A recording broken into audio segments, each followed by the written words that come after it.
Muy buenas tardes, mi nombre es Ricardo Sumalavia, soy profesor de la Pontificia Universidad Católica del Perú, de la sección de literatura, y tengo la responsabilidad de representar a nuestra universidad ante la Cátedra Vargas Llosa.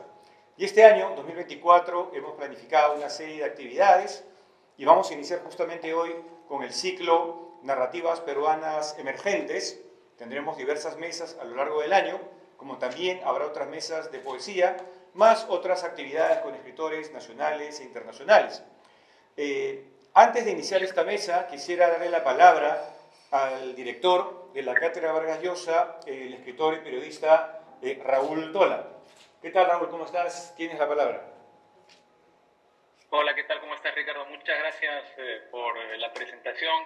Yo quería robarles simplemente unos cortos minutos para agradecer a nombre de la Cátedra Vargas Llosa el esfuerzo por organizar la Mesa Redonda Narrativas Peruanas Emergentes. La cátedra, ustedes saben, se fundó en el año 2011, un año después de la entrega del Nobel a Vargas Llosa, y tiene propósitos como el fomento de la lectura, de la literatura contemporánea, y de la educación, así como, por supuesto, promocionar la propia obra de Vargas Llosa. Y tenemos una serie de actividades que realizamos a lo largo del año, entre las que se cuentan sin duda las actividades que organizamos conjuntamente con las universidades que forman parte de la Cátedra Vargas Llosa. Para mí es muy especial la ocasión del día de hoy, porque esta mesa redonda supone el reinicio, la reactivación de las actividades de la Cátedra Vargas Llosa en el Perú y en la Universidad Católica en específico. Esto, por supuesto, es, en mi caso específico, en mi caso especial, un placer doble, porque la Universidad Católica es mi universidad, es el lugar donde yo me formé, donde pasé algunos de los momentos más decisivos de mi vida, donde hice las lecturas, conocí a las personas, tuve las experiencias y participé también en eventos literarios como este que consolidaron mi vocación literaria y sin duda contribuyeron a forjar la persona que soy el día de hoy. Quiero agradecer por su participación en esta mesa redonda a Sofía Gómez, a Fiorella Moreno, a Brian Paredes y a JJ Maldonado, y también a Kaire Alfaro por la moderación que llevará a cabo de la mesa redonda. Y quiero agradecer muy especialmente a Ricardo Sumalavia, correspondiente de la Cátedra Vargas Llosa en la Universidad Católica, que ha asumido el cargo hace unos meses con un entusiasmo y una iniciativa que estoy seguro redundarán en beneficio de todos los amantes de la literatura y de la cultura en general, tanto en la universidad como fuera de ella. Muchas gracias. Muy bien, muchas gracias, Raúl. Bueno, precisamos que quien nos acompaña es Aarón Alba. Quien nos acompaña es el escritor Aarón Alba. JJ Maldonado estará en otras mesas junto también con otros escritores. Agradecemos nuevamente las palabras de Raúl Tola y bueno, vamos a dar inicio entonces a esta mesa que va a estar moderada, y agradezco también al escritor, al editor Kaire Alfaro. Gracias. Bueno, se escucha igual muy bien. Gracias a Ricardo y a Raúl por la invitación, y a Aarón, Brian y Fiorella y Sofía por estar aquí. Quería comenzar con una pregunta un tanto general, porque pensaba leer sus libros, qué tenían en común en el punto más básico. Luego, por supuesto, nos adentraremos ya en cuestiones más específicas, pero es que los cuatro han publicado libros de cuentos, ¿no? Entonces, me interesaba empezar por la noción que ustedes tienen del cuento, digamos, ¿no? Que ha ido cambiando, por supuesto. De hecho, ahora incluso hay varias escrituras que prefieren hablar del relato, más allá del cuento como una idea fija, del decálogo, de inicio, dúo, desenlace, etc. Entonces, ¿cómo se acercan a la escritura del cuento? Y además, ¿cómo es el proceso para llegar a la publicación del libro, en el sentido, por ejemplo, si hubieron libros previos que desecharon, si intentaron quizá escribir novelas que terminaron reduciendo y siendo relatos, en fin, como el universo. En el caso de Fiorella, por ejemplo, hay como un personaje, Ana, que transita todo el libro. En el caso de Aarón está también este espacio, digamos, Iliana. Brian y Sofía, desde el título, plantean como la infancia y la locura respectivamente como un punto unificador de todos los relatos. Entonces quería como soltar esa primera intervención para escucharlos y escucharlas. Quizá podemos comenzar de izquierda a derecha.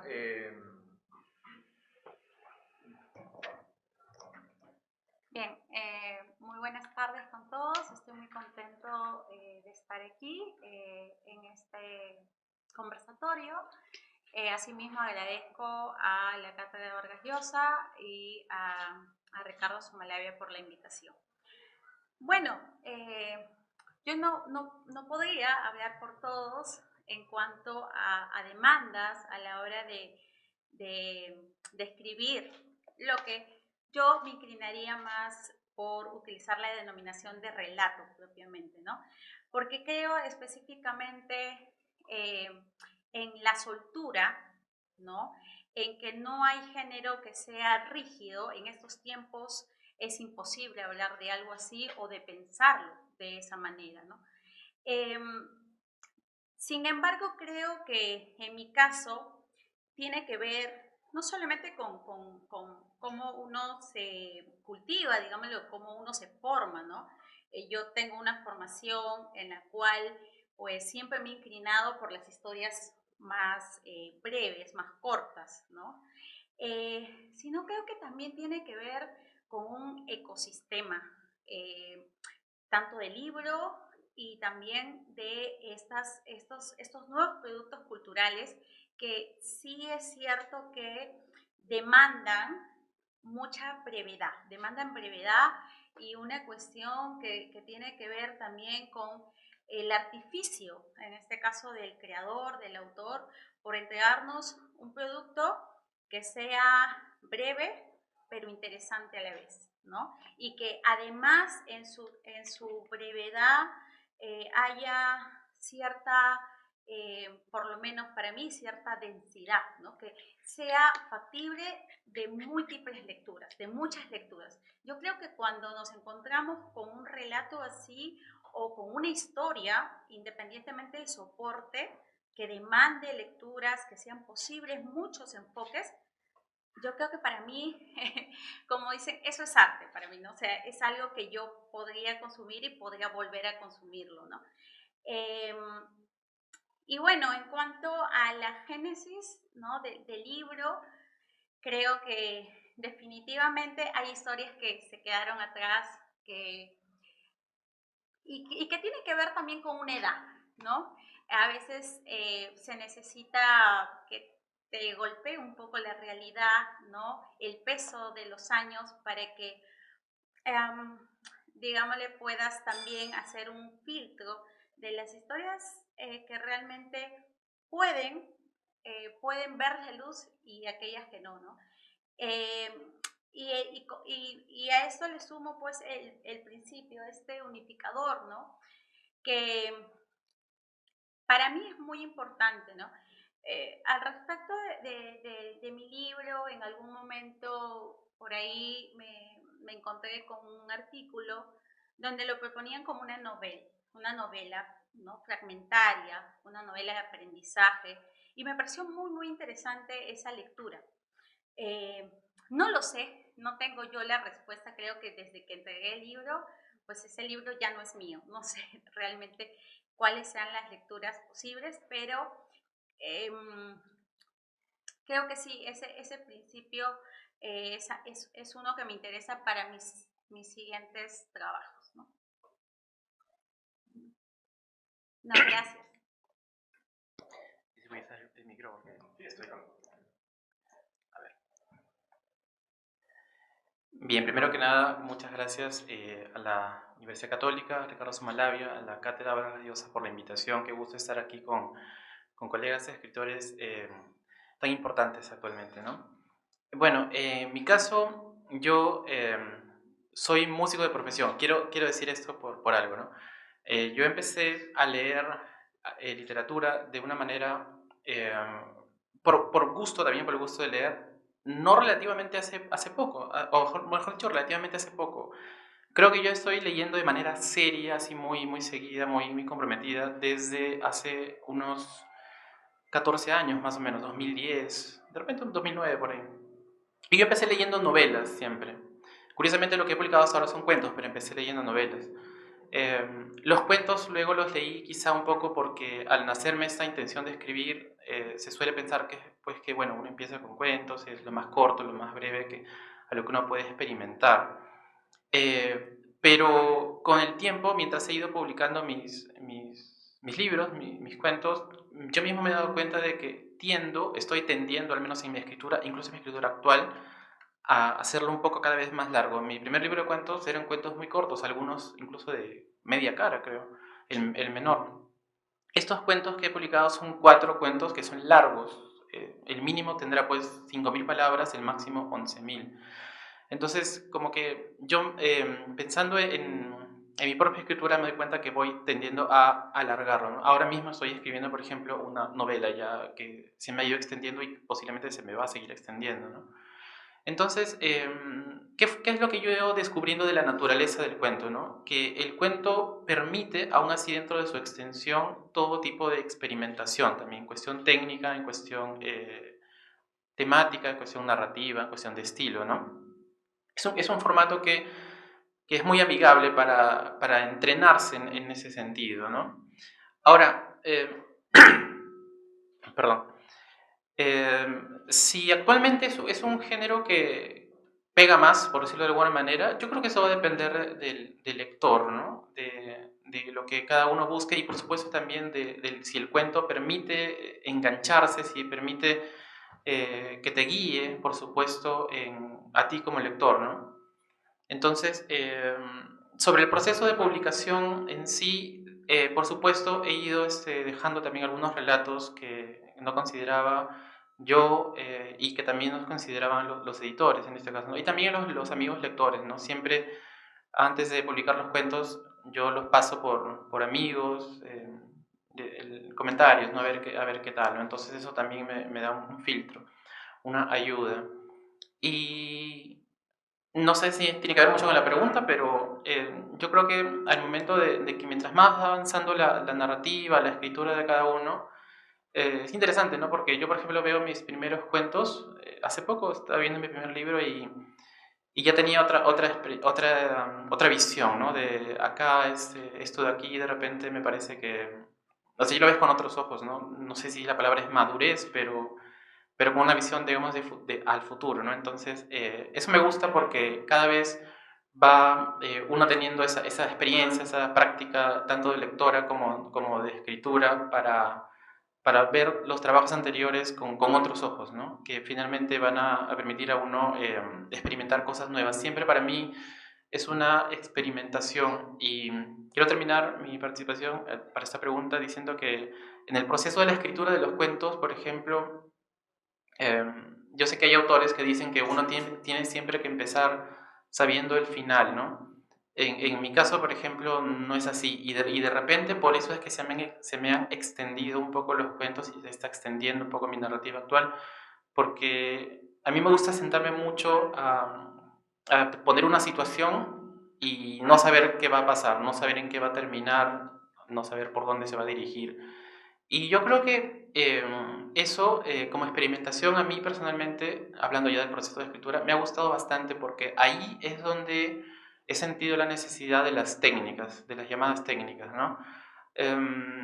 Las técnicas literarias que uno puede aprender de los grandes maestros, nunca pues las usaría como para una cuestión de armazón nada más, ¿no? O de superficie, ¿no? Como que se diga, mira, acá usa esta técnica, usa la otra, qué interesante, ¿no? No, eso no. Sino que al momento yo de escribir los cuentos sin saber cómo va a ir, por dónde va a ir, cómo va a terminar la técnica, ahí es donde la técnica viene en la ayuda, ¿no? Entonces, de repente, es una cuestión intuitiva también. Ahora, si resulta o no resulta, eso ya lo dirá el lector o la persona ajena a mí, o yo mismo en mucho tiempo, ¿no? Cuando vea los cuentos. Pero esa ha sido más o menos mi experiencia hasta ahora. Gracias.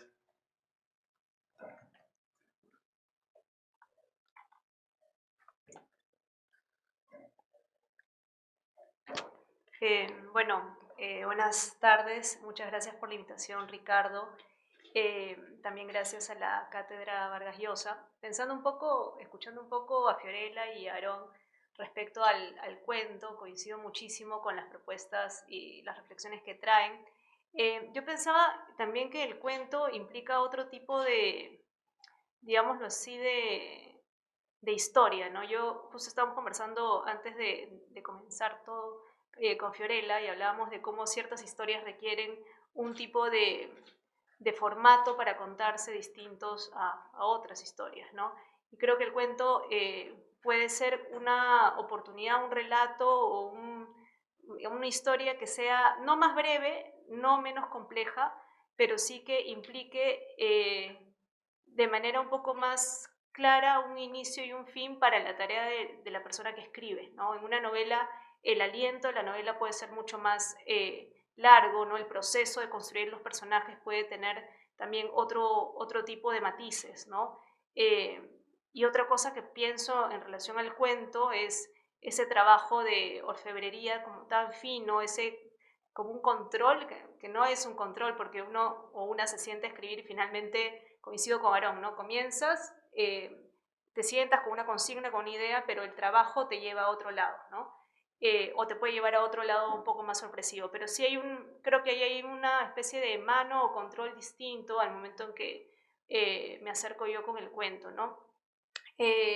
Un poco para la segunda pregunta, que era cómo así surgen estos proyectos, eh, yo pienso en lo siguiente, estaba recordando que en el colegio, mi colegio tenía como programas de lectura muy tempranos, muy buenos, ¿no?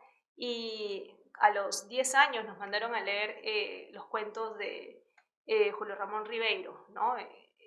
10 años, 10, 11 años. Entonces un poco prematuro, pero afortunadamente prematuro. Y esa fue una de las maneras en las que yo pude conocer el cuento, incluso creo yo antes que la novela, ¿no? Si pienso no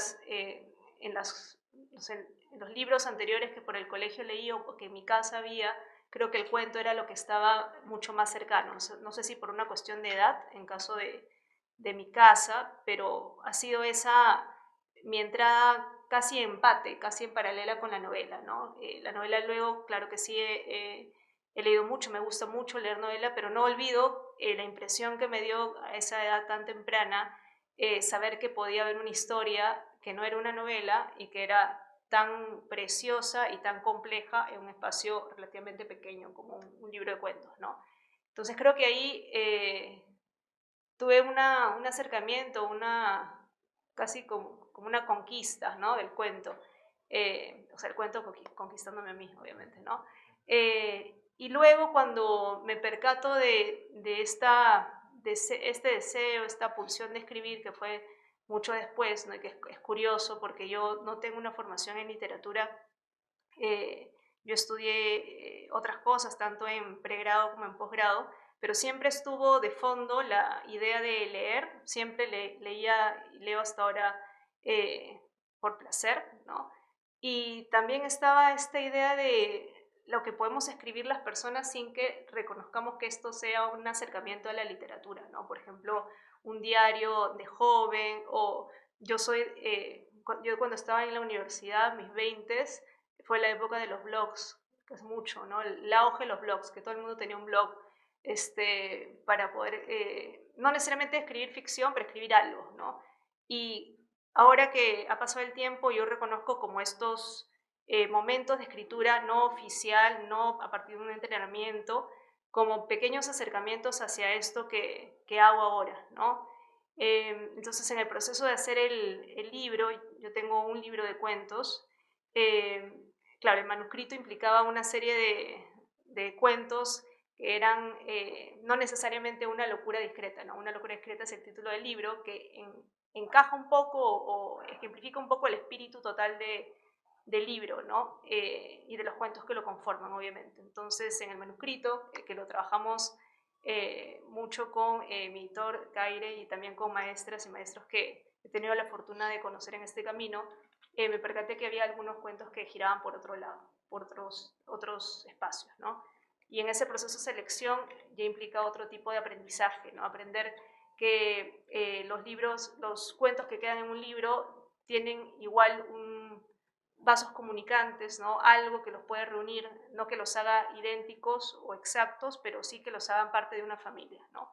Y creo que ese también es un aprendizaje genial que puede darse en situaciones de confianza y de apertura, ¿no? Con las personas que consideramos buenas y buenos lectores. A ver.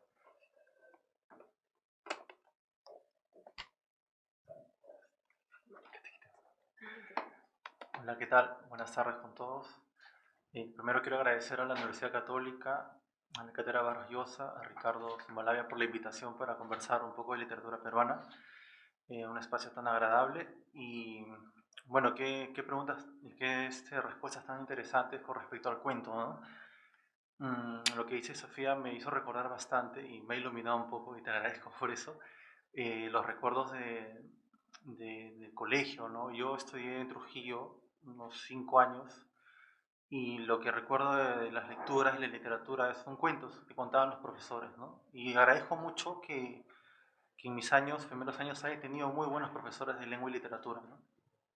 Por ejemplo, recuerdo bastante El Ruiseñor y la Rosa, ¿no? Este cuento de Wilde que mire, ya tengo 30 años y lo recuerdo, y si cierro los ojos ahora lo veo al profesor contando, ¿no? Dibujando incluso al ruiseñor con la espina, ¿no? Que es una escena tan fuerte y tan impactante para un niño que se le queda bueno, espero que para siempre, ¿no? O si no, ya acá en Lima, ¿no? Leer a Ribeiro, todos hemos leído a Ribeiro en el colegio, pero leer también, por ejemplo, a Colón Jara, ¿no? Montacerdos, que fue para mí un golpe de realidad tremendo. Un chico con una costra en la cabeza que sigue montando cerdos, corriendo por los cerros, es una imagen también muy impactante. Y también Los Inocentes, Reynoso, ¿no? A ver a los chicos peleándose o corriendo por la Plaza San Martín, por Barrios Altos. Si esa formación cuentística, pues, desde uno cuando es chico, no nos marca, pues, obviamente no vamos a escribir nada, ¿no? Y creo que en mi caso, si he escrito mi primer libro de cuentos, es por esa razón, porque he evocado siempre el cuento como un instante, como una revelación, como un descubrimiento, como un momento, pues, que marca a la gente de por vida, ¿no? Y siempre suelo decir para bien o para mal, ¿no? Al menos en los personajes que yo he creado, que he recreado y he pincelado, porque también mucha gente que me conoce ha leído y me pregunta, ¿no? ¿Qué es verdad, qué es mentira? Y la verdad no importa tanto, pero en esa construcción de personajes eh, nacen esos instantes, ¿no? Esos personajes están formados de momentos que les cambian la vida para siempre y parecen momentos sencillos, momentos eh, para nada nocivos, ¿no? Y uno, pues, con la experiencia de vida y con la escritura y con esto de que hablaba Fiorella hace un rato, ¿no? De esto artístico de ponerle capas, ¿no? O el que sea Dan Carson, de volver la verdad, ¿no? Esta experiencia te permite ver lo que viviste o lo que te contaron de otra manera, ¿no? Para mí el cuento ahora, y lo digo como autor y también como lector de libros, porque también reseño libros contemporáneos, ¿no? El cuento está un poco tirado a la ambigüedad, casi llegando a la novela, ¿no? Y por eso me parece muy genial la pregunta de Kaire y la respuesta de los compañeros, porque es curioso, ¿no? Siempre, a pesar de que son personajes distintos, están en otras edades, tienen otras ideas, pero quizás, y esa es una sospecha mía, quizás el espacio, ¿no? Y ciertas temáticas los hermanan y por eso parece que escribimos novelas cortas o algo más cercano a la novela, ¿no? Pienso mucho también en los cuentos de Katia Dawi o de Jimmy Tineo, ¿no? Bueno, yo estoy más cercano a él y le preguntaba, ¿qué has escrito? ¿Cuentos o novela? Y me miraba así como que no me hagas revelarlo, ¿no? Porque realmente hay algo más allá de uno cuando escribe, es un tanto misterioso, ¿no? Crees que estás desahogándote, crees que estás haciendo un cuento, crees que estás haciendo una novela y al final puede tomar otro camino. E incluso hasta con la poesía, creo yo, ¿no? Y bueno, yo intento escribir poesía, a veces me encanta leer poesía y le escribo hasta cierto punto y por ratos ya estoy yéndome por la prosa poética o ya parece un cuento o no parece un cuento. Esa ambigüedad, esa hibridez del cuento actual, el peruano y creo que también el latinoamericano, es una constante, ¿no? Además también de la exploración del lenguaje. La exploración del lenguaje también es creo que como lector lo digo, ¿no? Y también como autor es un camino que intento seguir hasta donde me exige el cuento, pero como lector sobre todo he identificado eso, ¿no? Ese trabajo con el lenguaje, con que no sean los típicos cuentos que pues cuentan una historia, ¿no? Sino que también la forma, el lenguaje te dé otra experiencia, le convierta la experiencia vivida en algo más artístico y a la vez en algo más emocionante, más impactante. Infancias, por ejemplo, mi primer libro de cuentos nació como un desahogo, como diría Orwell en uno de sus 4 motivos para escribir, como un momento de egoísmo puro y duro, ¿no? O sea, no tenía una razón exacta para decir voy a ser escritor, voy a hacer esto. Me gustaba leer, lamentablemente en mi casa había 1 o 2 libros, lo que leía por cosas del colegio, pero ese desahogo se fue transformando en algo más, ¿no? Y en cierto momento yo inventaba, ¿no? Podía estar hablando de mí o de alguien más y al final hablaba de alguien más que no existía. Y, y los cuentos de infancia se formaron así en mis 20s, un poquito antes de los 20s, pero sobre todo en los 20s, ya con la corrección, se fue formando de una manera casi autónoma en el sentido de que no estaba diciendo este es un libro de cuentos y trata sobre infancias y trata sobre las iniciaciones de las personas, no, sino que simplemente eran textos independientes que se iban creciendo cada uno por su lado y que en un momento uno ve su archivo de Word y dices, wow, tengo estos textos y creo que puede ser un libro de cuentos, ¿no? Y el editor o el amigo o la amiga que te lee te dice, sí, esto es un libro de cuentos, ¿no? Eh, y bueno, Infancias nació así y yo espero que haya escrito un cuento según lo que la gente considera un cuento también, ¿no? Porque también depende mucho de los lectores, ¿no? Que entiendan o que encuentren en esos textos que hay personajes que han tomado una característica más de personas y que muestran pues su lado bueno y su lado malo también, ¿no? Transformados en estas capas pues del arte de escribir, ¿no? Gracias. Bueno, ha sido un gusto escucharlos. He leído los 4 libros con mucho interés y comenzaba con esta pregunta porque me parecía que en todos se diluía la idea del género literario como algo más bien clásico y desfasado, digamos. No hay nada más aburrido que un cuento que quiere ser un cuento, así como no hay nada más solemne que un poema que quiere ser poético, digamos, ¿no? Como queda desfasado. Es como cuando en una fiesta alguien se te acerca y dice te voy a contar un chiste y al inmediato quiere ser gracioso, probablemente no te vas a reír, digamos, ¿no? Entonces, creo que esta, digamos, como transgresión a la idea clásica del género literario se da a partir de esta exploración al lenguaje que se marca desde un inicio. Por eso pensaba que todos los libros tenían una construcción bastante pensada, digamos, ¿no? En Infancias, por ejemplo, inicia con un juego de la regla respecto a la regla, como el instrumento de la regla y la regla como, digamos, las reglas, ¿no? Como las leyes. O bueno, el primer relato de Fiorella inicia en segunda persona y se sostiene en segunda persona, cosa que es, digamos, no tan común, ¿no? O una serie de diálogos en Aarón, digamos, ¿no? Bueno, Sofía también tiene toda esta estructura de una infancia que se va como digamos, diluyendo y entran ya una serie de personajes que transcurren también esta idea del salto a la locura, pero desde otras situaciones, y también un poco la escritura, el lenguaje está en juego desde una manera cotidiana también, ¿no? Como una anciana que se niega a leer las cartas que le llegan, o un padre que espera el email vacío de su hija. El primer cuento de infancias termina por eso escribo, digamos, ¿no? Hay toda una cuestión con Sofía también, de hecho, en la tapa incluso hay papeles quemados porque la textualidad transcurre todo el libro, ¿no? Entonces, a partir de esto, a mí me parece que todos los libros tienen un discurso es un movimiento, y por lo tanto hay un proyecto de escritura, y me interesaba preguntar ahí, en esta distancia, digamos, ¿no? Dado que estamos en la cátedra Vargas Llosa, ¿no? Esta idea del boom, y en la obra de Vargas Llosa también sucede, se diluye este discurso de lo nacional, digamos, ¿no? Las novelas de los 60, Conversación en la Catedral, bueno, de los Perros del 63, La Casa del 66, Conversación en la Catedral del 69, se diluyen estas novelas de los 60 y ya luego hay un giro hacia lo íntimo, hacia lo privado, más pop si se quiere incluso, a partir de los 70, digamos, ¿no?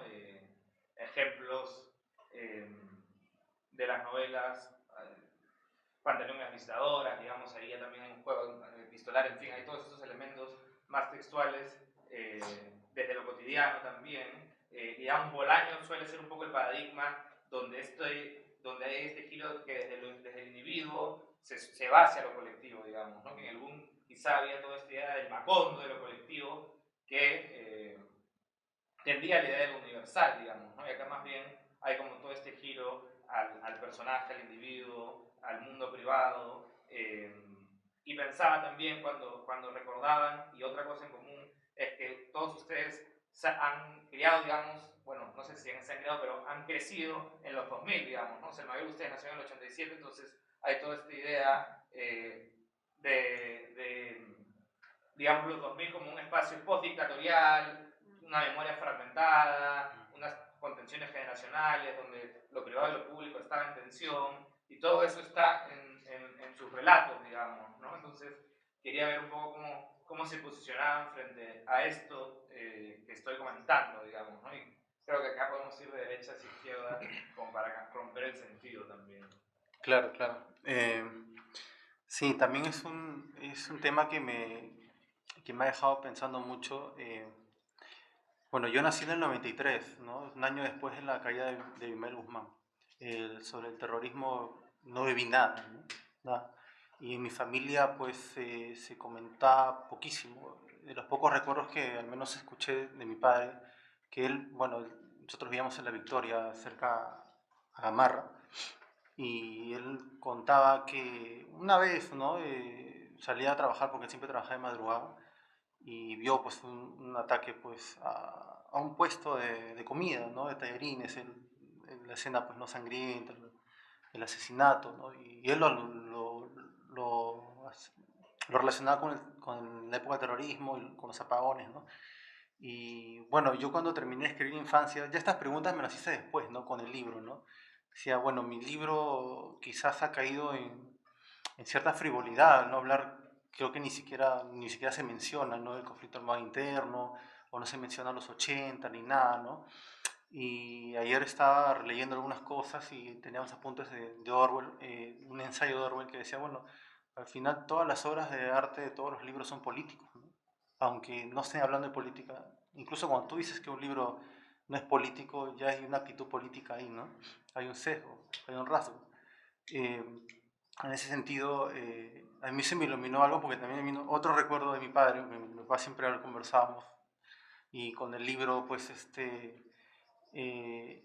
hubo un momento que ya me dijo que quizás, pues, ¿no? Alguna autoridad, algún político, alguien podía leer el libro y, pues, leer La teoría de las reglas, que es un libro, perdón, es un cuento sobre esta vieja costumbre que creo que todavía se mantiene de golpear a los estudiantes con reglas en las manos, cuando no hacen tareas, cuando se portan mal, ¿no? En el colegio donde yo estudiaba te pegaban incluso en las piernas, ¿no? Los padres pues no decían nada, creían que estaba bien, ¿no? Que era lo normal. Entonces él me decía, bueno, capaz ahora con este cuento pues una autoridad lo llega a leer y pueda decir, bueno, hay que acabar con esto, ¿no? Hay que erradicarlo totalmente si todavía hay colegios que lo hacen, ¿no? Y bueno, y yo me quedé pensando y dije, bueno, este es algo político, ¿no? Es un libro sobre la infancia, sobre castigos, ¿no? Sobre un colegio de Trujillo que parece que no hay nada relacionado con lo político, pero sí es un libro, bueno, es un cuento que se puede calificar con cierta manera político, ¿no? Y también reflexionando con respecto a esta cita de Orwell sobre los libros políticos, y que no parecen políticos pero lo son, ya como lector, ¿no? También de libros de mi generación, porque leo un montón de contemporáneos, los reseño, los comento, ¿no? Y también tengo la sospecha, y siempre digo sospechas porque son intuiciones, ¿no? Yo no soy un académico, no hago ensayos, eh, de que si bien no hay novelas como las que escribía Vargas Llosa, como las que escribía García Márquez, no estas novelas de los dictadores, esas novelas totales, o de la literatura de los 80, 90, esas novelas no sobre la violencia política, y yo creo que sí hay más libros ahora sobre otros tipos de violencias más veladas, ¿no? Más subterráneas, más de la cotidianidad, pero que yo sospecho que todavía están relacionadas con lo que vivió el Perú hace un par de décadas atrás, ¿no? Porque no es normal que en un país, creo yo, ¿no? En una ciudad, la desconfianza sea la norma, ¿no? Que el pasarse por encima del otro sea lo común, que, que tú creas las palabras del otro o que le des el beneficio de la duda totalmente, que hagas algo noble sea visto como algo totalmente ingenuo, ¿no? Totalmente de alguien que, pues, que no sabe en dónde vive, ¿no? Obviamente yo vivo en Lima hace más de 15 años y he vivido en Trujillo como 6 7 en La Esperanza, un distrito pues, que también está marcado por la delincuencia, por la violencia y yo creo que hay una conexión, quizás da para conversarlo, para pensarlo, ¿no? Quizás estoy exagerando, no lo sé, pero no me parece algo gratuito que de una época tan sangrienta en la gran parte del Perú, pues no veamos las secuelas en lugares que quizás no queremos ver, ¿no? Como la casa, el colegio, ¿no? Lugares que aparentemente son seguros. Y por eso, gracias a mi padre y a Orwell, por ahí entendí que mi libro pues, no estaba tan alejado de lo político, ¿no? Al menos en ese sentido. Siguiendo un poco la línea de Brian, pensaba en esta premisa desde las teorías de género y desde el feminismo, ¿no? En relación a que lo personal siempre es político.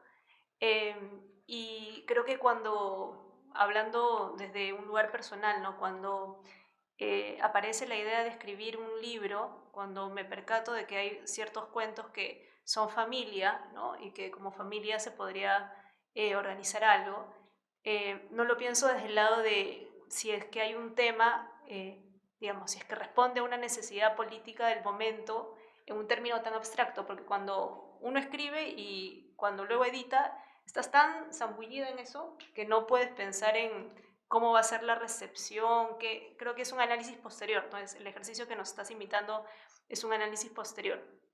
Pero pensándolo así, ¿no? En que lo personal es político, creo que estos temas más de lo cotidiano y más desde lo íntimo, si podría decirse así, pensando en los temas de mi libro, ¿no? Estos personajes parias o estos personajes en los bordes, o este enfrentamiento con la angustia, con la locura, con la depresión, igual son marcas de época, ¿no? Hoy en día podemos pensar en la importancia de hablar de estos temas, etcétera, y creo que de alguna manera puede notarse esa influencia un poco en la configuración del libro, ¿no?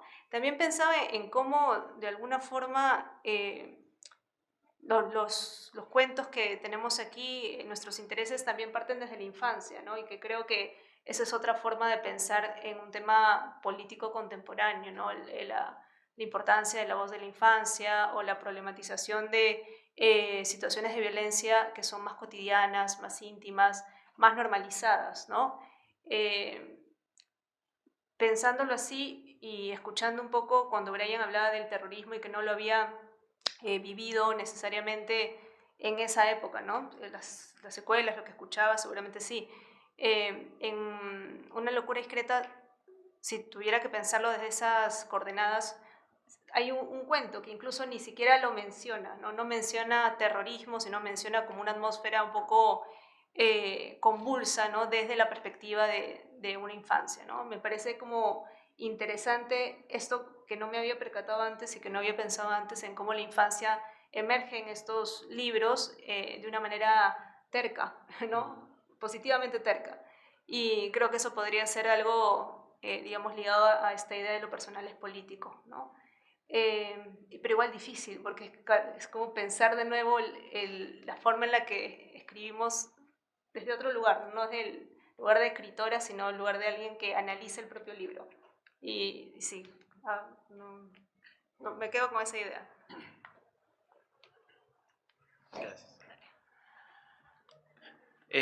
Como dice Sofía, es un tema bien complejo, bien difícil, que daría para una charla completa con de repente una sola persona, porque se puede ampliar, ¿no? A ver, lo que yo puedo opinar es que, ya que menciona Kaire a lo del boom latinoamericano, una de las formas de entender el boom latinoamericano, o que daría para entender, es, por ejemplo, verlo desde una cuestión editorial empresarial, ¿no? Es decir, lo que Europa en ese momento, Barcelona principalmente, vendía al mundo como su nuevo producto, ¿no? Escritores latinoamericanos, todos hablando, escribiendo sobre una situación, ¿no? Sus países, las políticas, las dictaduras, etc. Entonces, no sé, a ver si alguien por ahí me dice si antes del boom latinoamericano hubo un fenómeno mundial de expansión y venta literaria a modo de empresa. Como ese, no estoy seguro. O sea, como el boom latinoamericano, un fenómeno así, de escritores que se producían en masa, con una temática muy particular, antes del boom, difícil pensarlo, ¿no? Latinoamericanos no, ¿no? Claro, latinoamericanos, con una temática, entonces, claro, viéndolo desde un punto de vista, repito, editorial, empresarial, siempre viene pues todo con una propuesta, ¿no? Que implanta reglas y que es muy difícil escaparse de eso, ¿no? Todavía nosotros, no en el buen ni en el mal sentido, sino estamos marcados por la literatura del boom, en cierta manera. Todo lo latinoamericano desde el boom tiene un antes y un después, ¿no? Ahora, ¿a qué voy con esto? Me recuerdo a un sociólogo francés, Gilles Lipovetsky, que tiene un libro pues del 83, ¿no? Que se llama, ¿cómo se llama su libro más famoso? La era del vacío. Y él menciona pues que a partir de ciertas décadas, 80 más o menos por ahí, empieza a ver lo que se llama un proceso de hiperindividualización, ¿no? Que tiene que ver pues con cuestiones de movimientos económicos, políticos, sociales, pero básicamente lo que se trata es pues que aquí ya el ser humano, con las nuevas posibilidades tecnológicas, económicas, los modelos sociales, todo, está encaminado hacia una, no sé si deshumanización, sino es tan fuerte la hiperindividualización que él ya siente que toda su personalidad es más importante que el resto, en cierto modo, ¿no? Y eso se ve reflejado en novelas como las de Paul Auster, por ejemplo, ¿no? La trilogía de Nueva York, donde estos personajes lo que buscan parece que es una identidad más que a un caso, ¿no? A una persona que les mandan a seguir, ¿no? Es decir, esta pérdida de la identidad, del yo, por todo, pues estos movimientos hacen que el ser humano ya se desconozca, se refugie tanto en sí mismo que por supuesto considere que a él o ella, a la persona, su mundo es más importante que el resto, ¿no? Si eso está bien, está mal, eso no me toca a mí decirlo, pero considero que nosotros somos, por la edad que tenemos, creo que somos hijos un poco de esa cultura, ¿no? El intimismo, al que mencionaba Kaire, escribir sobre lo cotidiano, sobre lo que menciona, recontra, por supuesto que es político, ¿no? O sea, tiene ahí ramas de las que se pueden ampliar mucho, ¿no? Toda obra de arte, tanto estéticamente como narrativa, históricamente, es política, ¿no? Política con el arte y con el mismo contexto en el que se está publicando, ¿no? Entonces, eso me parece que podría ser una forma de abordar cómo es que ha llegado toda esta cuestión de lo más grande del boom latinoamericano, de hablar, pues, retratar sociedades enormes hacia cada vez algo más pequeño, ¿no? A la sociedad individual, por decirlo de alguna manera.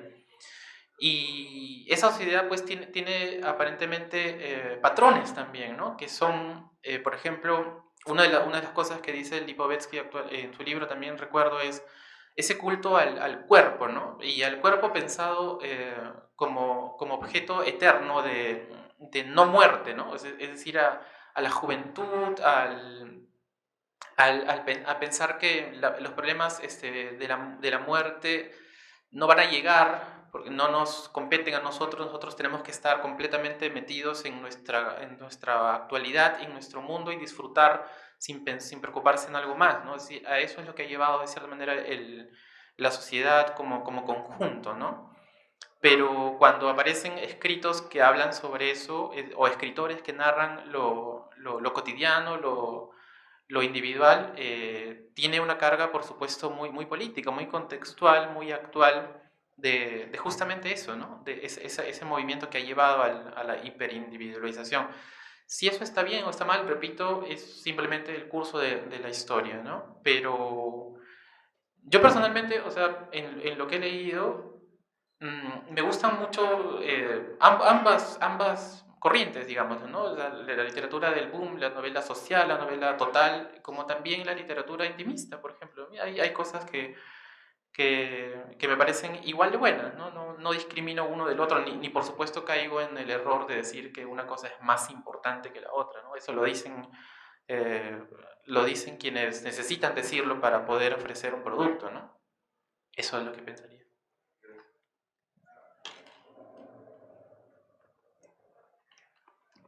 Bien, agradezco mucho ser la última en intervenir con esta pregunta porque me permite nutrirme, ¿no?, de las intervenciones de todos mis colegas. Bueno, yo definitivamente, ya que estamos hablando de un tema generacional, soy la generación que ha sufrido los rezagos en carne viva de la dictadura fujimomontesinista, ¿no?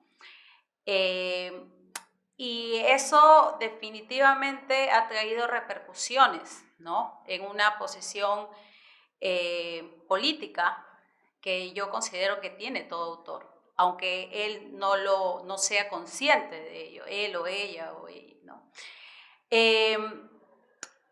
Creo además que, ¿y por qué menciono ello? Porque esta dictadura desplazó en la conciencia de los jóvenes, ¿no?, desplazó esa conciencia política, ¿no?, y trajo toda una cultura de elevación, ¿no?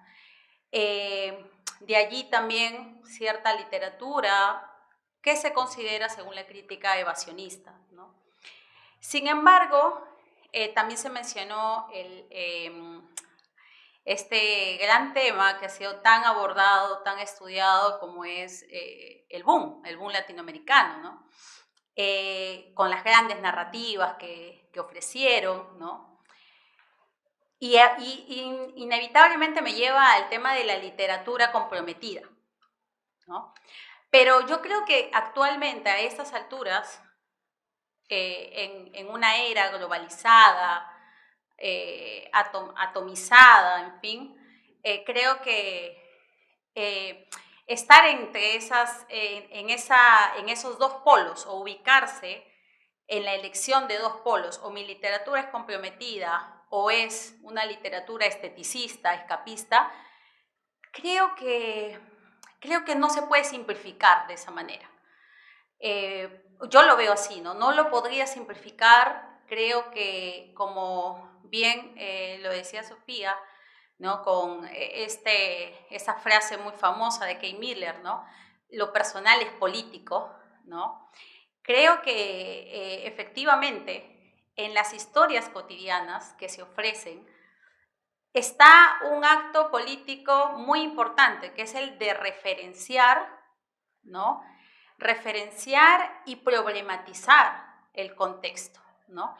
Los personajes, de alguna manera, son extensión de la realidad, no del autor necesariamente, porque no necesariamente los personajes comparten la misma ideología del autor, pero sí son una extensión de la realidad, y en ese sentido, pues a mí, por lo menos en mi primer libro y en el segundo, que ya culminé, me interesa muchísimo por ejemplo, el tema de género, ¿no? En el primer libro estaba el tema de cómo el sujeto femenino se movía en el mundo, ¿no? En una sociedad, inevitablemente, una sociedad patriarcal, machista, ¿no? Y una sociedad que no solamente podría ser la latinoamericana, ¿no? Sin embargo, bueno, es lo que en los espacios que se referencian en los textos, sí, definitivamente se puede percibir que estamos hablando de Lima o del Perú, ¿no? Y en el segundo libro también está ese tema, está también esta cuestión que nos ha perseguido, creo, toda la historia republicana, y lo heredamos desde la colonia, que es esa sociedad conservadora, totalmente rancia, de un fascismo moralizante, como lo dice, ¿no? O sea, fascista en lo moralizante total, que a mí me interesa muchísimo trabajar, me ha interesado muchísimo trabajar desde el primer libro, porque creo que la literatura debe hacer eso, ¿no? Debe incomodar, debe rebelarse ante los discursos, pues, hegemónicos, ante esos discursos que nos limitan, nos quitan la libertad. Y bueno, ya si lo pienso de esa manera, bueno, vuelvo al otro punto para no irme por las ramas, pero efectivamente creo que estamos en una época en la que no se puede leer con los mismos lentes la realidad como lo leían los autores y lectores del boom, ¿no? Que era una época bastante política. Ellos vendieron un montón de libros porque también había un público, ¿no? Habían jóvenes que salían a marchar, jóvenes que querían ser revolucionarios y estaban al tanto, demandaban esas historias, ¿no? Entonces ellos leyeron muy bien la realidad, esa era la demanda y lo ofrecieron. Pero ahora estamos en otra época donde está esta implosión de la tecnología, estas vidas paralelas que yo creo que todo sujeto tiene, ¿no? En el sentido de que en las redes muestras una vida, ¿no? Y por detrás hay otra vida, ¿no? Entonces, eso me interesa porque tiene un montón de implicancias, ¿no?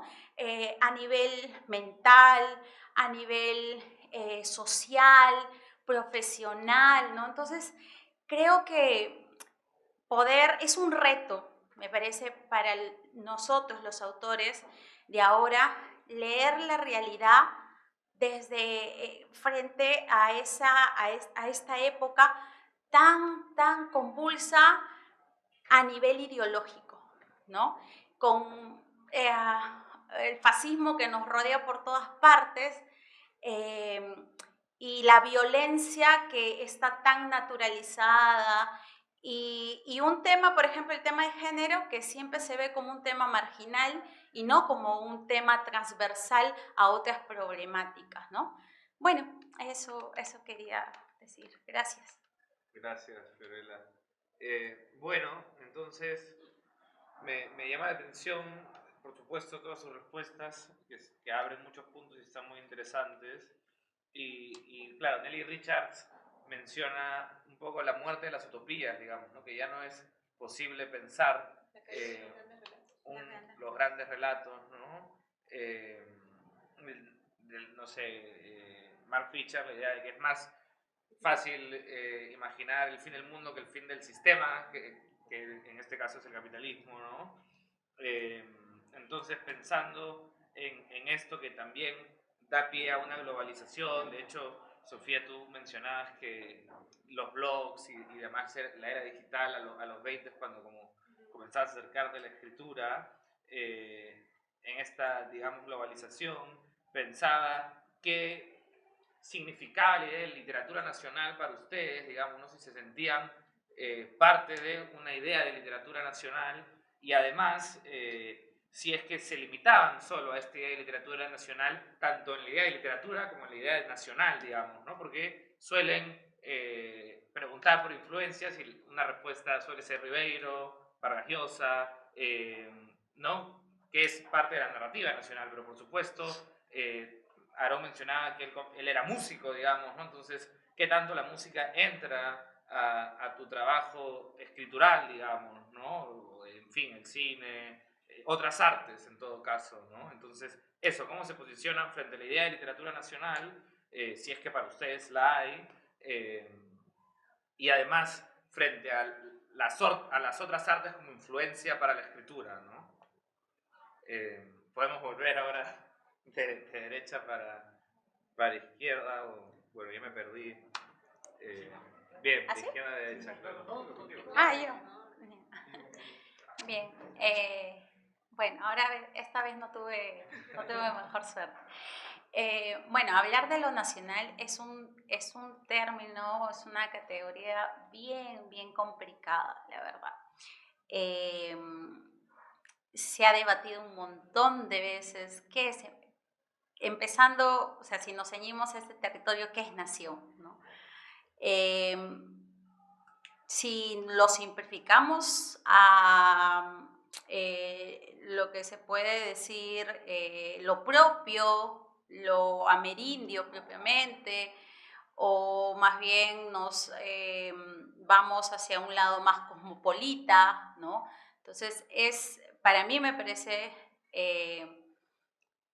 un término complejo, movedizo, del cual en estos momentos no sé si me atrevería a enmarcar o tratar de enmarcarme yo. Creo, o lo voy a tratar de explicar como se me venga, ¿no? Pero creo que mis historias o las historias que yo fabulo, ¿no? Creo que podrían leerse en cualquier otro contexto, ¿no? Independientemente del espacio. Creo que el espacio no tiene... yo siempre he querido... me he alimentado mucho, por ejemplo, del neorrealismo, ¿no? De los 50, ¿no? De los 60, pero no es algo que yo haya buscado como autora, ¿no? Creo que la realidad es mucho más avasallante hoy, en el sentido de que es muy compleja y tiene muchísimas capas. Entonces, en ese sentido, creo que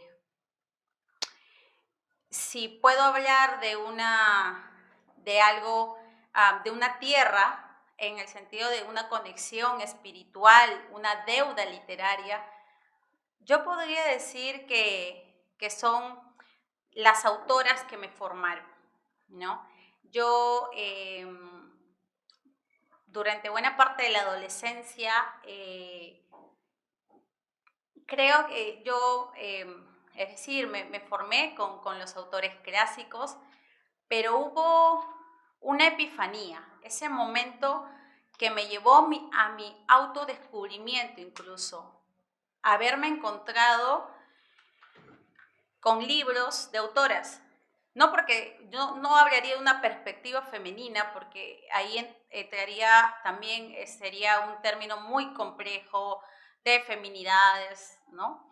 Pero creo que era una visión distinta que me hacía pensar en mi yo, en el mundo y todo lo que eso implica. Entonces creo que esa formación literaria hizo que yo considere que era mi espacio, que era mi terruño, por decirlo así, y de ahí esa vinculación y esa gran deuda que tengo, ¿no? Bueno, eso sería. Muchas gracias.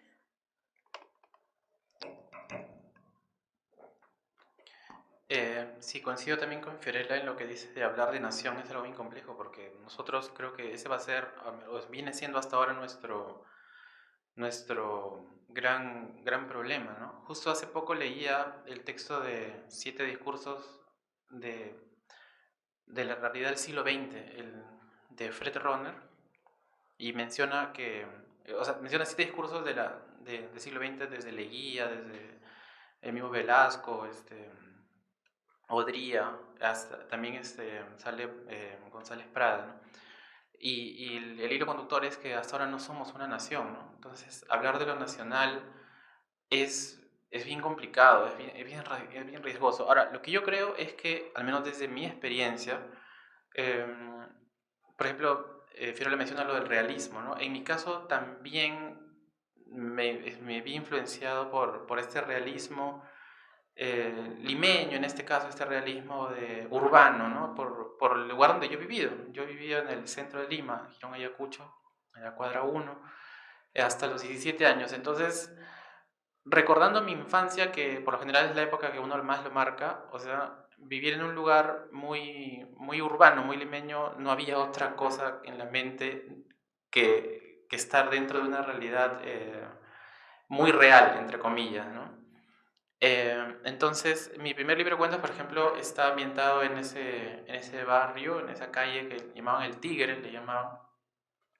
Y son cuentos realistas 100%, ¿no? Que tienen que ver con esa idea de que cuando yo ya crecí, no es que me puse a pensar, voy a escribir unos cuentos para retratar la realidad peruana, la realidad limeña, ¿no? No, eso no, sino que cuando uno empieza a escribir, por lo general siempre, siendo todos, ¿no? Pero por lo general siempre habla sobre sus vivencias, infancias, adolescencia, niñez.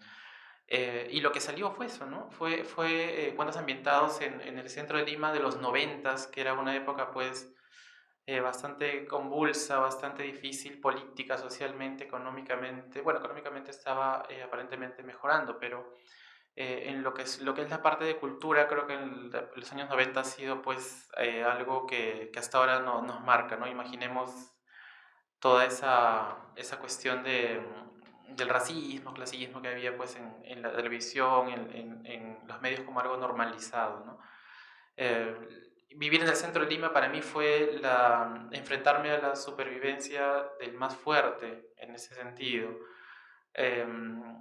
No es, por ejemplo, como yo veo ahora, yo vivo ahora en Pueblo Libre, yo veo a los niños jugando a veces por los parques, cuando juegan, ¿no? Porque ya no hay esa cultura de las noches jugar hasta altas horas, jugando pelota en una calle, poniendo los arcos que eran bolsas de basura o los postes, ¿no? Al menos en Pueblo Libre no he visto eso, pero no quiero decir que sea mejor, peor, sino que yo venía de una cultura donde había eso y he tenido que sobrevivir en un mundo así, ¿no? Entonces, para mí, esa primera época fue el punto inicial de mis cuentos, de mi literatura, de mi realismo, de mi propio realismo, y es lo que yo entendería de mi propia nacionalidad, ¿no? Es decir, yo he escrito lo que he visto inspirándome, por supuesto, en algo muy social que era muy marcado en esa época y en el lugar donde yo viví. Entonces, eh, yo creo que cuando se habla de nación o escribir sobre lo nacional, al menos hasta lo que yo he entendido hasta ahora y lo que he experimentado, es básicamente retratar lo que yo he hecho, ¿no? Es decir, o lo que yo he vivido. Si un autor intenta, o ha intentado, bueno, en muchos casos, de retratar lo nacional de una manera así global, de toda una nación, de todas las capas sociales, de toda la costa, sierra y selva, por supuesto, han habido muchas novelas que lo han intentado, pero siempre por ahí falta, o siempre por ahí sale alguien que dice, su visión es limitada, ¿no? Su visión, no, mira, acá está mal, acá está bien, o sí lo hace bien, pero le falta esto, ¿no? Entonces es algo muy complejo, ¿no? Sobre todo, repito, en nuestro país, que el concepto de nación...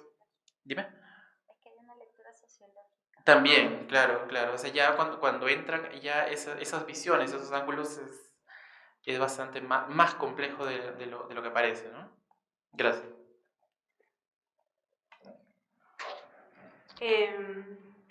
Pensaba un poco en cómo, a ver, los temas que una como autora, uno como autor escribe, digamos, están atravesados por siempre una coordenada personal, ¿no?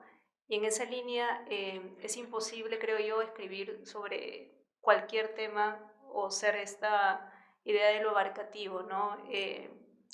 Es complejo porque pensaba, claro, Sí, el Estado, la nación, Perú, igual, quitándole el tema de la literatura, estamos en un momento bastante fragmentado hace ya bastante tiempo.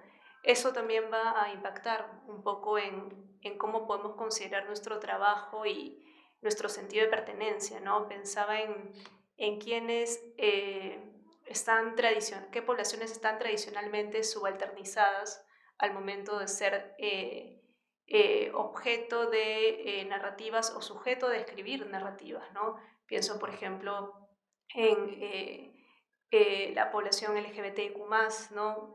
Quienes escriben acerca de la población, si la población tiene chance de ser escritos. Entonces, es como una tensión constante, ¿no? No creo que un autor o una autora deba tener como divisa escribir sobre todo y retratar todas las realidades, porque partimos de la falacia, o bueno, de un error inicial, ¿no? Que hay que darle la voz a quien la tiene y a quien experimenta aquello, ¿no?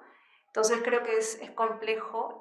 Pensaba también, me quedé pensando con la pregunta anterior en este tema de cuáles son digamos, los atravesamientos políticos que pueden surgir de nuestras obras, y pensaba en la caída de los grandes relatos, ¿no? Cómo eso también puede impactar en que no sea difícil, y en que probablemente necesitemos más tiempo para contestar la pregunta acerca de literatura y nación, ¿no? Pensando en tu segunda pregunta, que habías hablado habías preguntado acerca de qué otras fuentes podían influenciarnos, ¿no? Al momento de escribir, y de ahí podemos hacer, si quieren, un retroceso en micro. Eso lo he pensado más a lo largo de mi vida, ¿no? De hecho, más allá de la gente que he leído, de las autoras que he leído, y ahí coincido también muchísimo con Fiorella, ¿no? Porque es importante visibilizar que el hecho de que ahora pueda haber un auge de autoras y de autores desde la disidencia sexual implica que hay una posibilidad de ser representado y representada de manera distinta, ¿no? E implica que la gente que lee ahora pueda saber que puede escribir más adelante. Eh, yo cuando era chica, y pensando en todos los ejercicios de escritura que hice a lo largo de mi vida y que no identificaba como un acercamiento a la escritura porque no había un modelo, ¿no? Que diga, ya, las mujeres pueden escribir también. Pienso que ahora estamos en un momento distinto, y que esas influencias no solamente nos nutren a nosotras y nosotros actualmente lectores y escritoras, sino a las personas que están leyendo desde otro ángulo, ¿no? Desde el ángulo de únicamente lectores, que no es poco. Entonces, pensando en mis influencias, más allá de la literatura, a mí me ha nutrido muchísimo mi formación profesional en género. Yo estudié el diploma de género hace muchísimos años, el 2010, o el 2011 creo, y luego hice una maestría de género aquí también. Y el tema de género, más allá de que haya sido y es ahora mucho más visible, para mí fue algo que, sin ponerle la etiqueta de esto existe, me resonaba de manera personal, y creo que eso también ha implicado y ha influenciado en mi búsqueda y en mi escritura de una manera que tal vez no pueda calcular, ¿no? Y otra influencia para mí es el psicoanálisis, también por mi formación, y la música, ¿no? Hay momentos en los que para escribir yo requiero cierto tipo de lecturas que no son lecturas desde la literatura estrictamente, ¿no? O que para escribir necesito un apoyo auditivo o un soundtrack que me permita llegar a un estado de concentración, un estado de sensibilidad. Hay algo que puede pasar en el texto que solamente lo puedo sentir a través de la música, y eso me ayuda a mí a poder armar algo y ayudarme a trabajar en el texto que quiero descubrir mientras lo escribo, ¿no?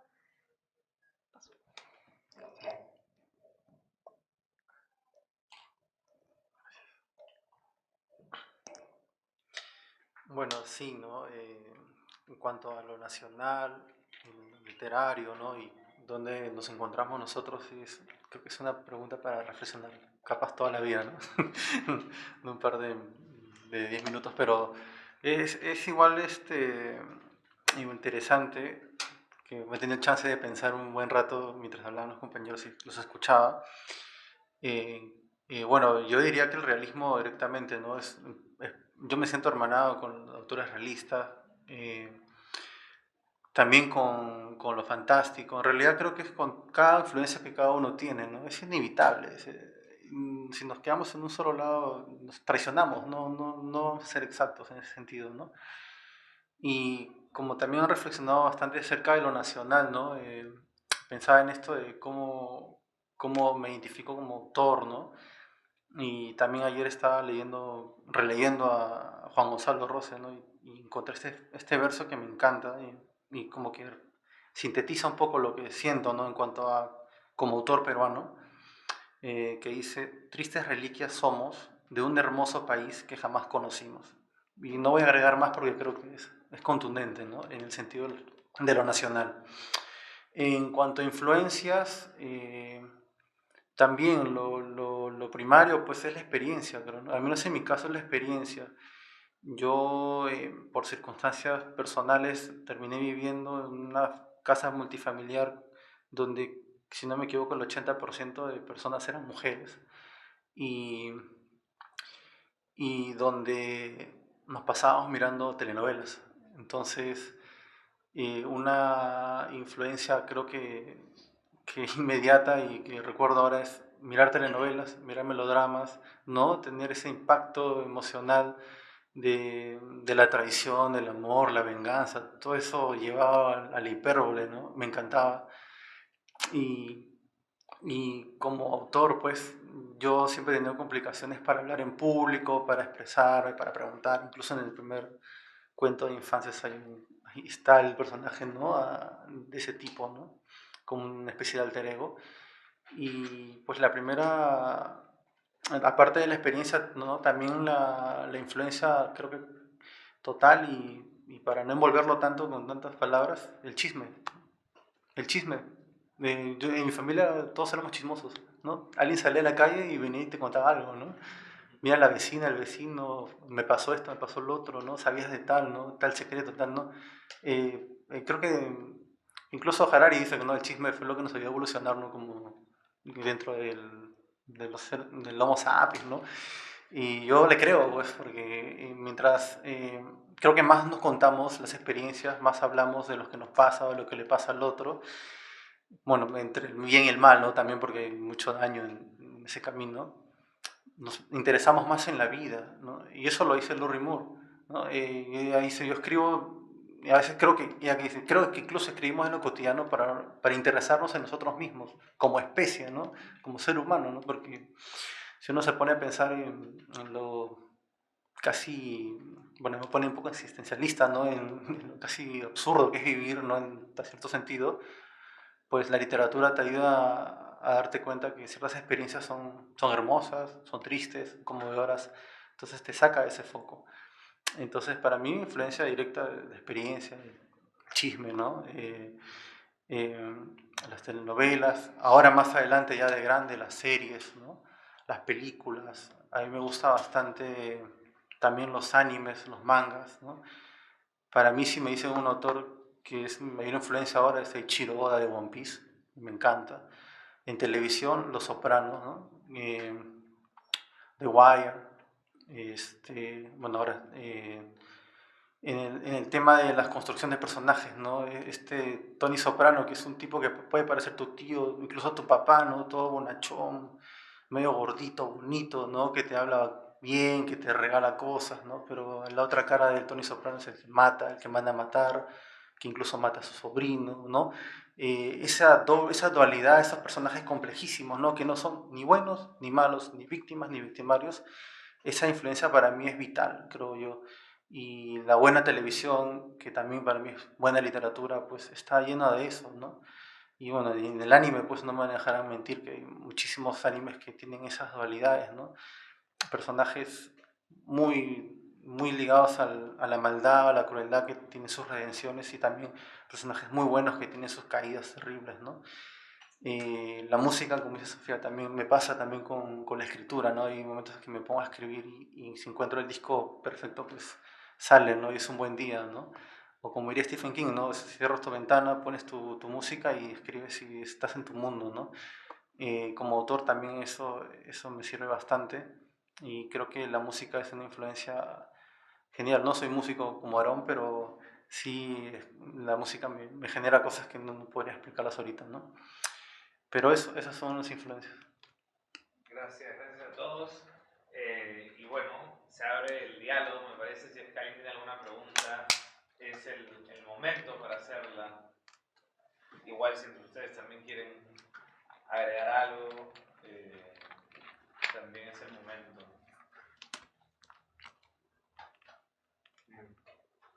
Yo tengo una pregunta rápida, a quien quiera responderla, porque, claro, en ese tipo de debates, cuando conversamos sobre narrativa, se incide mucho en la parte del contenido, en las historias, los argumentos, y que se va definiendo sea desde lo fantástico, para poner los paralelos, hasta lo más realista. Pero a veces se deja un poco de lado, teniendo un protagonismo, o no, es lo que le quiero preguntar, es el lenguaje, ¿no? ¿Cómo ven el lenguaje como herramienta, como fin? No les importa el lenguaje, es totalmente válido, y van a escribir directamente con un contenido como frente, como norte. ¿De qué manera ustedes asumen o no el lenguaje?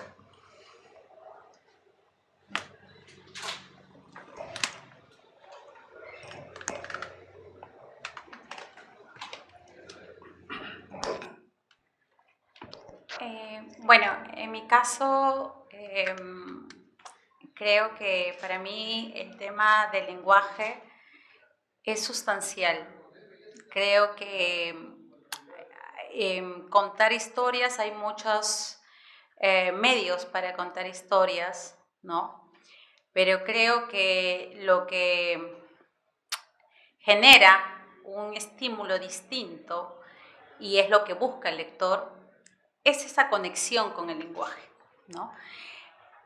Yo pienso, por ejemplo, hace unas semanas vi una película hermosísima que le recomiendo, Perfect Days, de Wim Wenders, y podría yo hacer una analogía con esa película, ¿no? En esa película no solamente se cuenta una historia, que es una historia muy sencilla en realidad, sino es todo el trabajo, el despliegue visual, ¿no? La textualidad, la fotografía, todo ese lenguaje visual que definitivamente enriquece y hace que esa historia te golpee, cree muchos efectos en ti. Y creo que eso también, para mí, al menos como lectora, yo lo busco en los textos. Busco que las palabras me generen sensaciones. Le llaman a veces el lenguaje poético. No necesariamente todos los libros deben escribirse de esa manera, ¿no? Definitivamente. Pero a veces hay palabras que se eligen, adjetivos, tipos de construcciones, que definitivamente demanda la historia, pero también está pensado en cómo tú, o sea, hay un desdoblamiento, tú como autor y tú como lector. Yo creo eso, yo escribo también para mí, que cómo me gustaría que me cuenten esta historia, ¿no? En ese sentido, entonces, para mí es muy importante que el lenguaje no solamente sea funcional y menos aún que caiga en lo ornamental, ¿no? Sino es una línea que nos lleva a las sensaciones que nos produce otro tipo de muestras artísticas, ¿no? Y que nos generan, son disparadores. Para mí, por ejemplo, ver esa película fue un disparador para fabular. Aunque nunca se llegue a concretar la historia, para mí eso es lo que me generó. Bueno, todas las películas de Wim Wenders hacen ello, o me generan eso. Pero creo que va por ahí, al menos como lectora, esa especial atención en el lenguaje. Gracias.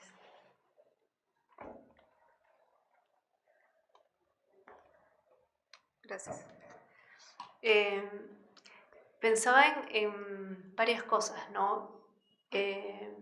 Cuando trabajamos con Caire el libro de cuentos, porque eres editor del libro, muchas veces nos deteníamos, leímos todo el manuscrito y muchas veces nos deteníamos para hacer debates intensamente amables sobre un punto o una coma, ¿no?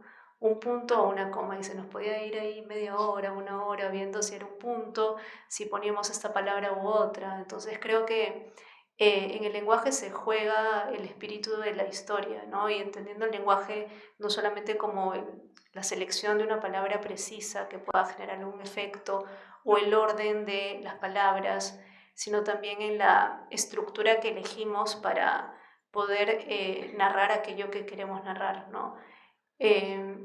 Entonces, creo que el lenguaje, el juego con el lenguaje es parte del placer del trabajo de escribir, ¿no? No es solamente, que igual puede tener algún mérito, no solamente quiero escribir esto, lo escribo y ya está, ¿no?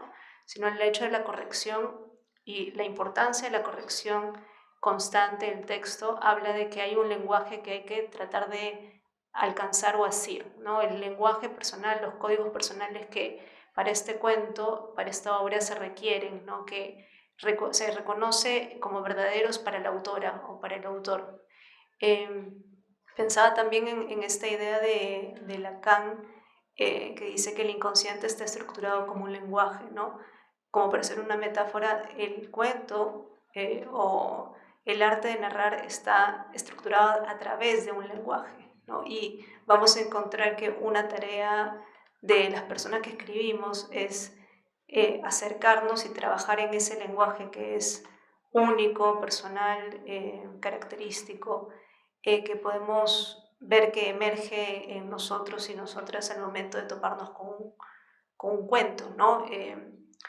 También pienso en estos espacios de talleres, ¿no? En los que se puede lanzar una consigna y la consigna puede tener incluso de manera muy obsesiva el inicio, el medio y el final, pero cada quien va a encontrar una forma distinta, una respiración distinta, silencios distintos para ejecutar esa historia que podría ser, entre comillas, igual para todos. Entonces creo que el descubrimiento del lenguaje propio de cada autor y de cada autora es algo a lo que no se llega por completo, ¿no? Pero es un camino que es parte del proceso de escribir, ¿no? Es permitirse sorprenderse con las palabras, el lenguaje, los silencios, las formas que vamos a ir descubriendo y vamos a ir trabajando.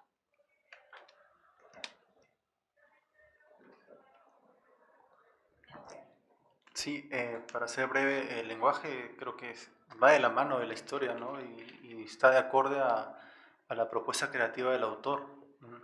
Yo lo visualizo más como el cine, ¿no? Como los tipos de películas que uno ve, ¿no? Como si hacer una comedia romántica, su lenguaje es más sencillo, más directo, ¿no? Incluso hasta la fórmula está hecha. Si vas a ver una película independiente o una película de autor, pues vas a ver tomas totalmente, planos totalmente distintos, ¿no? Incluso la composición del color es otro, ¿no? El ritmo de la historia es más lento o se enfoca en detalles más específicos, ¿no? De acuerdo al efecto que quiere dar el autor. Ya este es un proceso pensado, ¿no? Creo que ya ese trabajo del lenguaje es una etapa posterior al fogonazo pues, que uno tiene al escribir, ¿no? Bueno, depende de cada autor, pero por ahí va, ¿no? Yo, por ejemplo, siempre pienso bastante en Huayna de Catacora, ¿no? Que para mí es como un poema visual, ¿no? Y esa es forma, ¿no? Es forma. La historia es también muy, muy sencilla, ¿no? Sencilla en apariencia, ¿no? Entre comillas, ¿no? Pero cómo está ejecutada en cuanto al lenguaje visual es tremendo, ¿no?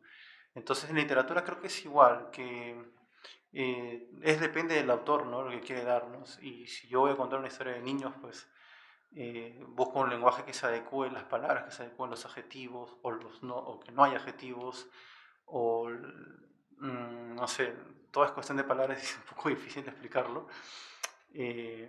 Pero lo que sí yo no creo es en el lenguaje por encima de la historia, ¿no? Creo que igual se debe contar algo, ¿no?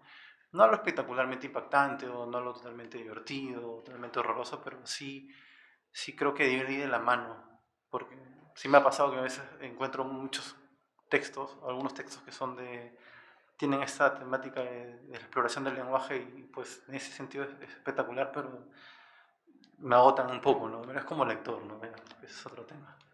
Sí,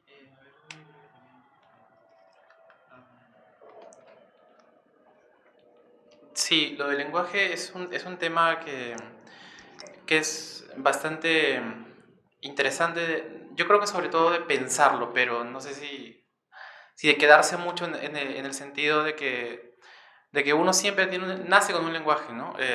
Creo que Thomas Hobbes, el autor de Leviatán, decía algo así como que percibimos el mundo por los sentidos y luego viene el lenguaje que es lo que le da esa forma, lo que le da ese símbolo en la mente de cada uno, ¿no? Y que al fin y al cabo es personal. Yo comento una experiencia, ¿no? Por ejemplo, el Ulises de Joyce, o sea, si hay uno de los mayores maestros del lenguaje, creo que es Joyce, ¿no? Si uno lee, por ejemplo, el capítulo de Náusica, creo que es donde están en la playa, y lee, por ejemplo, el capítulo Cíclopes, el capítulo Cíclopes, tú lo lees y parece que estuvieras leyendo algo que está escrito hoy día, es algo casi contemporáneo, y el Náusica es una cosa que parece otro escritor. Entonces alguna vez yo por práctica, o sea, porque creo que como hemos hecho todos, intenté escribir algo al estilo de Náusica, por ejemplo, no copiándome la historia, sino con el tipo de lenguaje preciosista, un tanto paródico de las novelas Rosa, que está basado en ese capítulo, y ya, lo escribí, lo dejé un rato ahí, y después lo leí después de un día, dos, no sé, y no me gustó nada, ¿no? O sea, sin querer copiar digamos, la historia de Joyce, ¿no? Sino como práctica del lenguaje. Entonces, a lo que voy es que yo creo que cada autor, poco a poco con la experiencia, va descubriendo su lenguaje y también su limitación, hay que decirlo, ¿no? O sea, no podemos escribir como tal, ¿no? O sea, o intentarlo, hay que buscar siempre el lenguaje que a uno le sale, como sea, ¿no? Y estoy de acuerdo con Brian que dice que tiene que ir con parte de la historia, porque la historia también es personal. Si uno ha decidido contar esa historia a través de un lenguaje e intuye que relativamente funciona, es porque esa manera es la que tú en en tu actual capacidad unes lenguaje e historia para que salga, ¿no? Por ejemplo, Conversación en la Catedral de Vargas Llosa, ¿no? O sea, es una obra monumental en cuanto a estructura, pero el lenguaje creo que podemos pensar que es relativamente sencillo, relativamente funcional, ¿no? Ahora, por supuesto, hay que separar pues el lenguaje de palabras que se usan, ¿no? O sea, las palabras que se usan en ese libro, creo que nadie tiene que buscar en el diccionario una sola palabra de la que está ahí, pero el lenguaje sí tiene su experimentación en cuestión de la gramática, rompe con toda la gramática, ¿no? Hay frases que están, conversaciones que se meten, que no se separan, que no dijo tal, ¿no? Sino están así por comas nomás. Y por supuesto, claro, no hay que confundir también el lenguaje sencillo con el lenguaje más obvio, ¿no? Una vez conversamos con un amigo, creo que algo así como decíamos, si un personaje entra al cuarto, nunca vas a poner, abrió la puerta y entró, ¿no? Porque, o sea, ya es como que, o sea, es lo primero que se te viene, ¿no? Se me ocurre también cuando, por ejemplo, la película es Tinta Roja, cuando el personaje de Gianfranco Berello le dice a Giovanni Sixia, todos los días se muere alguien, tú tienes que hacer que ese muerto parezca el primero, le dice, ¿no? Solo así vas a, ¿y cómo? A través de un estilo, un enfoque personal, ¿no? Que tiene que ver, pues, por supuesto, como digo, ¿no? Con la experiencia de cada uno y con las posibilidades de cada uno. Y a veces aceptar las posibilidades de cada uno es algo que toma tiempo y que por ratos puede deprimir, ¿no? Si uno piensa, se compara con los grandes escritores, pero es el camino, pues, más personal también, ¿no? Y eso. Sí, bueno, ¿alguien más tiene alguna pregunta? ¿O ustedes quieren agregar algo? ¿No? Bueno, Telón, entonces, gracias por estar aquí. De nuevo, gracias a la Universidad Católica, a la Cátedra Vargas Llosa, a Ricardo, a Raúl por la invitación, a Brian, a Fiorella, a Aarón, a Sofía por la participación y a ustedes por estar aquí. Y será en una siguiente oportunidad. Gracias.